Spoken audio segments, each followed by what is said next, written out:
আজি মই মানে আপোনালোকক দেখুৱাব বিচাৰিছোঁ যে আমাৰ কঁঠালৰ গুটিৰে আমি কিমানখন ব্যঞ্জন বনাই খাব পাৰোঁ। এয়া চাওক আমাৰ ঘৰৰ কঁঠালৰ গুটি, এইবিলাক আমাৰ ঘৰৰ কঁঠালৰ গুটি। এই কঁঠালৰ গুটিবিলাক আমি প্ৰথমতে কি কৰিব লাগে, এই বাকলিবিলাক, ওপৰৰ বাকলিবিলাক এইদৰে গুচাই ল'ব লাগে।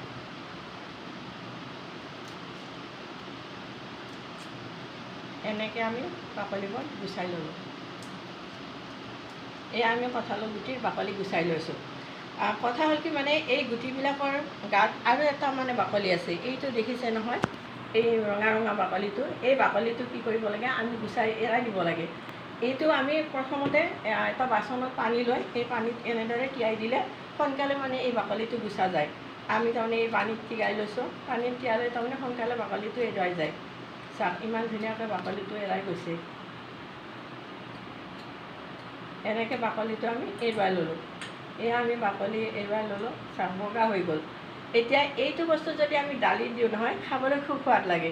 কিন্তু যদি আমি এই ৰঙা বাকলিটোৰ সৈতে দালিত দিওঁ, তেতিয়াহ'লে আমাৰ দালিখন ক'লা হৈ যায়, মানে ৰংচোৱা হয়। তাৰমানে এই বাকলিটো থাকে যে সেইকাৰণে ৰংচোৱা হয়। গতিকে এৰাই লৈ পেলাই যদি এনেকৈ বগাকৈ দালিত দিয়া যায়, তেতিয়াহ'লে আমাৰ ৰংচোৱা নহয়, এতিয়া খায়ো ভাল লাগে। আৰু তাৰপিছত আমি কি কৰিব পাৰোঁ, এই যে এইটো আমি কি কৰিম, বাকলিটো এৰুৱাব নালাগে।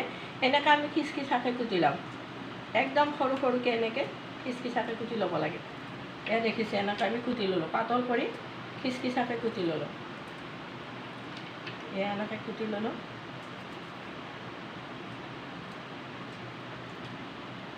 এনেকৈ কুটি পেলাই আমি এয়া দেখিছে একদম খিচখিচাকৈ কুটিছোঁ। এনেকৈ আমি খিচখিচাকৈ কুটি পেলাই কি কৰিম, ভাজি ল'ম। এইটো আমি ভাজি বনাম ইয়াৰে। ভাজি বনাই ইয়াতে এটা পিঁয়াজ কাটি দিম, শেষত আমি এটা পিঁয়াজ কাটি দিম আৰু জলকীয়া এটা দিম। দি মানে খাবলৈ ইমান ধুনীয়া টেষ্টি লাগে, মানে শুকান ভাজি হ'ব এইটো।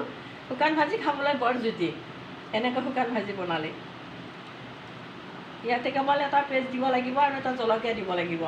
এইদৰে খালে খুব সোৱাদ লাগে। নতুবা আমি অন্য ধৰণেও খাব পাৰোঁ। মানে ধৰক এইটোত আমি আৰু গোল ফেচনৰ এনেকৈ কাটি ল'লোঁ, এনেকৈ গোল গোলকৈ কাটি ল'লোঁ। এনেকৈ কাটি লৈ এইটো আৰু কেনেকৈ বনাব পাৰি, ধৰক আমাৰ যি চ'দা খাৰ আছে, নাইবা আমাৰ কিছুমানে কলা খাৰ ঘৰত ব্যৱহাৰ কৰে, কলৰ পৰা বনাই সেইটো, সেই কলা খাৰেৰে আমি যদি এইটো খাৰ দিও খাওঁ, তেতিয়াহ'লে খুব ধুনীয়া লাগে খাবলৈ। তাতো অকণমান জলকীয়া দিব লাগে খাৰত, দি পেলাই মানে আৰু আপুনি পাৰে যদি অকণমান নেহুৰ আৰু অকণমান দিব, আদা দিব বটি, দিলে খাবলৈ সোৱাদ লাগে, মানে খাৰখন খাবলৈ খুব সোৱাদ হয়। গতিকে এনেকৈ আমি খাৰ এখনো বনাব পাৰোঁ। নতুবা আমি অন্য ধৰণেও খাব পাৰোঁ, যে আমি গেছত ভাজি পেলাই। ঠিক আছে, মই দেখুৱাই আছোঁ আপোনালোকক। আমি মানে অন্য ধৰণেও বনাই খাব পাৰোঁ। এয়া ধৰক আমি গেছটো জ্বলাই ল'লোঁ, জ্বলাই লৈ এয়া আমি টাৱাখন বহাই দিলোঁ। এতিয়া যেতিয়া আমাৰ টাৱাখন সম্পূৰ্ণ গৰম হৈ যাব, টাৱাখন যেতিয়া আমাৰ সম্পূৰ্ণ গৰম হৈ যাব, তেতিয়া আমি এই গুটিবিলাক তাত ঢালি দিম। ঢালি দিলে এতিয়া গৰম হৈ গ'ল, আমি এইটো গুটিটো ঢালি দিলোঁ ইয়াতে। আচলতে আহাচোন অকণমান, এই গুটিটো ঢালি দি ইয়াতে আমি ভাজি ল'লোঁ। এইদৰে ভাজি থাকিব লাগিব। যেতিয়া সম্পূৰ্ণ ভাজা হ'ব নহয়, তেতিয়া আৰু খাবলৈ বহুত সোৱাদ লাগে।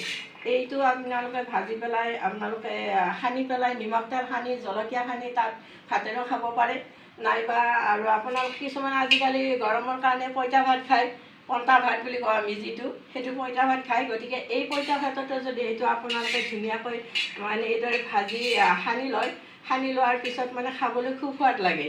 পঁইতা ভাতৰ লগত বিশেষকৈ বেছি সোৱাদ লাগে। এতিয়া আমি ভাজিলোঁ, ভাজা হোৱা নাই, অকণমান দেৰি হ'ব। এয়া আমাৰ এতিয়া সম্পূৰ্ণ ভাজি লোৱা হৈ গ'ল। দেখিছে, এয়া ভাজি ল'লোঁ, আমি সম্পূৰ্ণকৈ ভাজি ল'লোঁ। এতিয়া বস্তুবিলাক ভিতৰত সিজি গ'ল। আৰু এতিয়া আমি অকণমান ঠাণ্ডা হ'বলৈ দিয়াৰ পিছত, ঠাণ্ডা হোৱাৰ পিছত ইয়াৰ পৰা এটা এটাকৈ গুটিবোৰ উলিয়াই আমি হাতত এইদৰে পিচি লোৱাৰ পিছত বাকলিবোৰ এৰাই যাব।